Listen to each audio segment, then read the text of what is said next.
it's me again. Welcome to the Leitrabi channel. Today, let's look at some behind the scenes of our recently released music video and read some of the comments.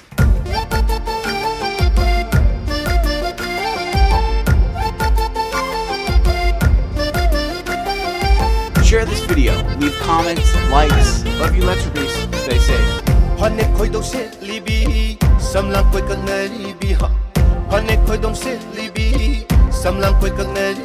Hi Leitrabis, ngasidi khoi handak thokiba music video phane khoidong shelibido adugi behind the scene khara yingminarase ado music video jubu yengbirabo mami taibang da yawbane mayam su choi na yengbiyo Som ezo mantra Amazon gumba app gumba sisinabibro natragana online da bill payment gumba tawbibro tawwa taragadi cash karo sisinabiyo cash karo harise mayam India gi oina khwaidagi maming leraba cashback phangba yaba app ne. So go download now using my referral code Parody25 and get an extra 25 rupees benefit. Isagi bank account da transfer tawsilaga adudagi adum lawthoga sisinaba yabane aduga masigi app se ratan data masanguna fund tawbane aduna 100% reliable oy hajik lockdown matamda yamna kanaraba app amane haibadi yumgi changdraba yadraba potlamsing medicine gumba hidalang thakumba asigumba se online shopping dagi laibada sisinabada khwaidagi kanaraba app ne cash karo hariba app se sisinabada yamna live app ne.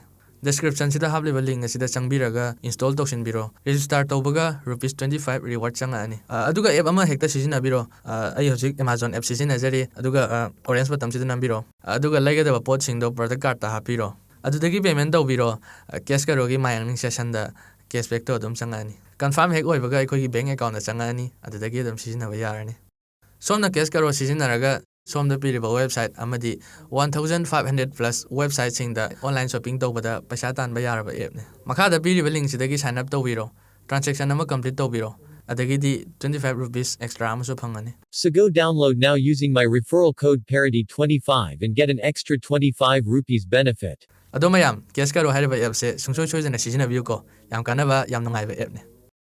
ado music video se khwarakpam family production na produce tawbne Sesakpina Samila Kwarapam Amadi Kunum. Video Sigi Kasnane, Akogi Miss Pink Pink, Miss Pocket Bala, Azitoy Sazau Lema, Special Appearance da Benita Moirang Team. Aduga Actor Dana, Akogi Parodigi, Mr. Amit, Aduga, Film Gilinda, Nauna Kongda Zerliba, Sano Moirangsa. Manipuri film amadi video da Nauna Kongda Zerliba Actor Mane, Mayam the support of Biu, Nushi Biu. Kimrati Charmaga Munaga Choreography na Kishanum Akogi Miss Wardian Eli Sitra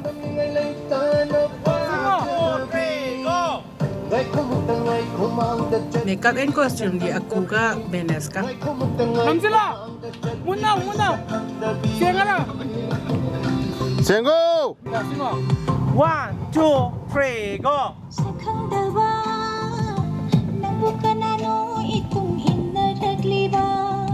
Go.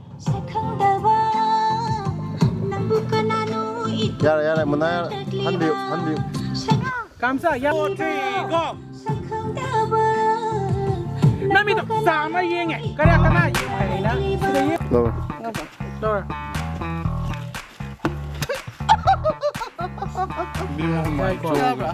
Lower.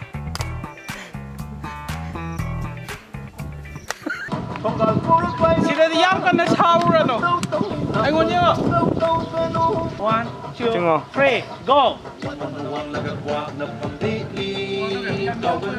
Amit yang ngo. Lower. Samo.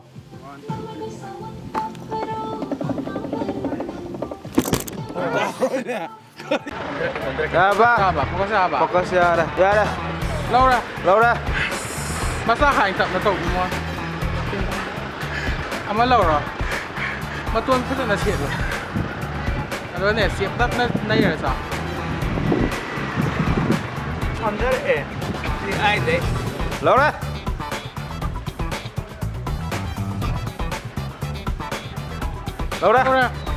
Yengo.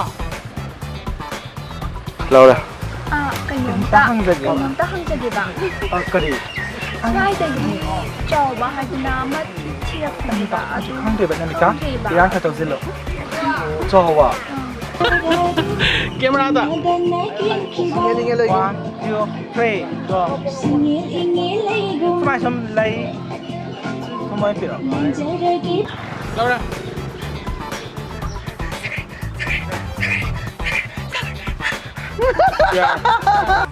Đâu rồi anh muốn đâu miếng của. Hay hết là của nó không được. Chính chính cái rồi ya tập tha rồi. Không thôi.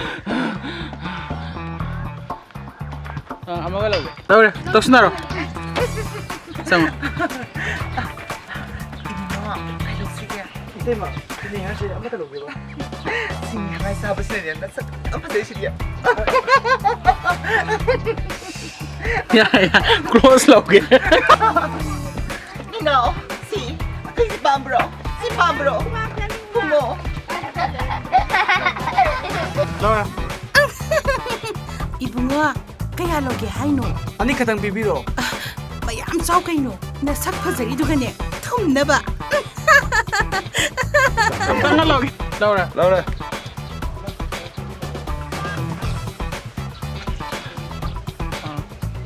Mày na lấy chứ lọ. Mà ya đi ai. Quên rồi. Oka pa. Mà ngoài pa lên rồi. Chị nghĩ tôi để mà rồi. Cái này tao lại đi mà mày làm gì đó. Ya lâu rồi. Lâu. Nó đi qua. Ý sinh rồi lần rồi. Lâu rồi. Kas mai da chung ala pala la made. Tao gì kìa. Pan dia ka sum lan cái này mà. Cái mai đang tức đồ đi. Cảm giác đang bắt thắt ta lên lông rồi. Không bao giờ có cái này. À, hay thế lôi cái bài gì? Không bao giờ. Hay lắm mà. Nằm dưới dưới.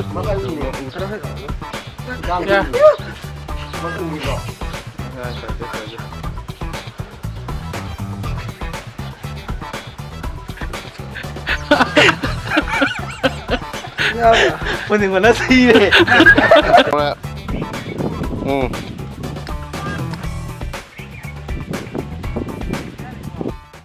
ꯑꯩꯈꯣꯏꯗ ꯏꯗꯤꯇꯤꯡꯒꯤ ꯃꯑꯣꯡ ꯎꯠꯄꯤꯌꯣꯅ ꯍꯥꯏꯔꯛꯄꯁꯨ ꯑꯗꯨꯝ ꯌꯥꯎꯋꯦ command ꯀꯔꯤꯗ ꯃꯦꯁꯦꯖꯇ ꯑꯗꯨꯅ ꯃꯁꯤꯒꯤ music ꯚꯤꯗꯤꯑꯣꯁꯤꯗ VFX ꯃꯆꯥ ꯃꯆꯥ ꯈꯔ ꯁꯤꯖꯤꯟꯅꯖꯩꯕ ꯑꯗꯨ ꯑꯃꯨꯛ ꯃꯤꯠꯌꯦꯡ ꯇꯥꯃꯤꯟꯅꯔꯁꯤ ꯃꯍꯦꯁꯁꯨ ꯍꯥꯟꯅ ꯌꯥꯎꯔꯝꯕꯅꯦꯕ ꯊꯕꯛ ꯐꯔꯛ ꯇꯥꯅꯔꯛꯄꯗꯒꯤ ꯅꯣꯡꯃ ꯁꯨꯇꯤꯡ ꯇꯧꯔꯝꯃꯒ ꯑꯃꯤꯠꯅ ꯑꯃꯨꯛ ꯁꯤꯟꯈꯤꯕ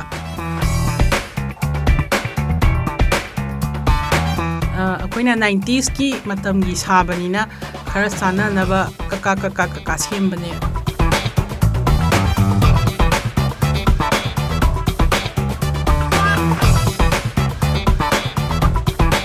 ꯃꯨꯟꯅ ꯌꯦꯡꯗ꯭ꯔꯗꯤ ꯎꯒꯗꯕ ꯄꯣꯠ ꯑꯝꯇ ꯅꯠꯇꯦ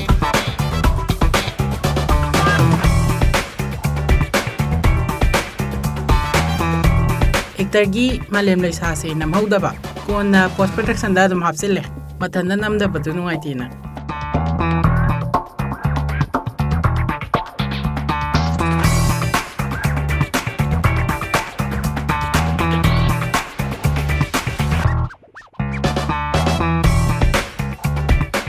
ꯂꯩꯆꯥꯛ ꯐꯤꯂꯝꯁꯦ ꯑꯁꯦꯡꯕꯒꯤꯁꯨ ꯏꯟꯗ꯭ꯔꯥꯅꯤ ꯍꯣꯜꯁꯤꯗ ꯁꯥꯟꯅꯈꯤꯕ꯭ꯔꯥ ꯀꯩꯅꯣꯝ ꯇꯧꯕꯅꯦ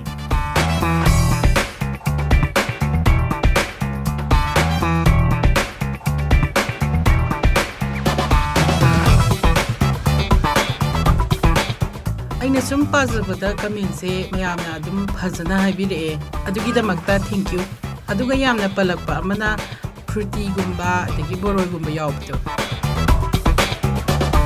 ꯁꯤꯅ ꯕꯣꯔꯣꯏꯒꯤꯗꯣ ꯃꯆꯨ ꯇꯣꯉꯥꯟ ꯁꯦꯝꯃꯒ ꯄ꯭ꯔꯤꯟ ꯇꯧꯊꯣꯛꯑꯒ ꯀꯩꯅꯣ ꯍꯥꯟꯖꯤꯟꯕ ꯑꯆꯥꯄꯣꯠ ꯍꯥꯟꯖꯤꯟꯕ 1994, 5, 6, 7 ꯁ꯭ꯋꯥꯏꯒꯤ ꯑꯣꯏꯍꯟꯅꯤꯡꯕ ꯑꯗꯨꯗ ꯀꯅꯥꯒꯤ ꯉꯧꯅꯤꯒꯤ ꯊꯤꯕꯅꯦꯕ ꯄꯣꯁꯇꯔꯁꯦ ꯑꯗꯨ ꯐꯪꯗꯕ ꯑꯗꯒꯤ ꯃꯩꯆꯥꯛ ꯐꯤꯂꯝꯒꯤ ꯑꯗꯨꯝ ꯇꯧꯈ꯭ꯔꯦ ꯁꯤꯅ ꯐ꯭ꯔꯨꯇꯤ ꯃꯇꯝꯗꯨꯒꯤ ꯑꯣꯏꯔꯝꯕ ꯄꯦꯀꯦꯖꯤꯡ ꯁ꯭ꯇꯥꯏꯜꯅꯦ ꯀꯤꯁꯟꯅꯨꯒꯤ ꯌꯨꯇ꯭ꯌꯨꯕ ꯆꯦꯅꯦꯜꯗꯁꯨ ꯕꯤꯍꯥꯏꯟꯗ ꯁꯤꯟꯒꯤ ꯅꯣꯛꯅꯤꯡꯕ ꯚꯤꯗꯤꯑꯣ ꯈꯔ ꯊꯥꯒꯠꯄꯅꯦ ꯃꯌꯥꯝꯁꯨ ꯁꯣꯏꯗꯅ ꯌꯦꯡꯕꯤꯌꯨ ꯑꯗꯣ ꯃꯌꯥꯝ ꯃꯈꯥ ꯇꯥꯅ ꯌꯦꯡꯕꯤꯌꯨ ꯁꯄꯣꯔꯠ ꯇꯧꯕꯤꯌꯨ ꯃꯊꯪꯒꯤ ꯚꯤꯗꯤꯑꯣꯗ ꯑꯃꯨꯛ ꯊꯦꯡꯅꯔꯁꯤ Thanks for watching. Share this video, leave comments, likes.